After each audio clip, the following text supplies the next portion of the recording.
外界烦恼讲劳保恐惊会破产，劳保局统计嘛指出讲，去年的前11个月，劳保的保费是减少606亿哦，是8当来减少上济的一年。专家嘛分析讲，这甲咱国内人口老化、佮有少子化、佮有通货膨胀是有关系。嘛建议讲，劳保的制度应该爱修改。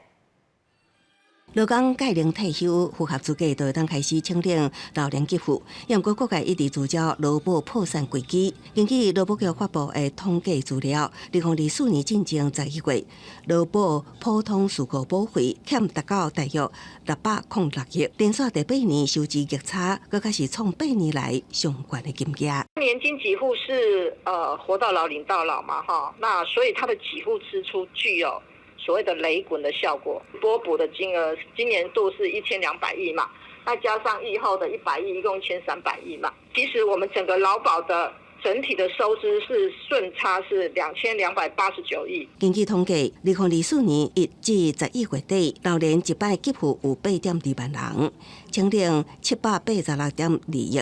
年金给付有186.2万人，给付金额达到3813.9亿。劳保自从2017年头一摆出现欠275.3亿，了后开始逐年升悬，恐惊还未停止升悬的趋势。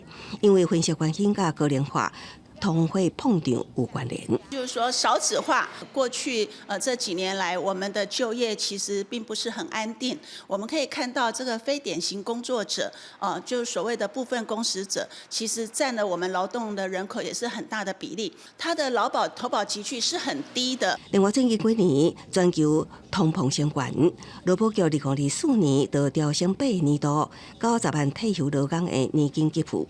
调幅上悬，有价达到7.59%，和收支实现会继续增加。专家表示，除了政府爱好好的检视劳保结构，现代人薪水平均升悬，也有减采的特性，也建议调悬劳保给付，放宽职业工会投保限制，增强劳保的收入。公司新闻采访报道。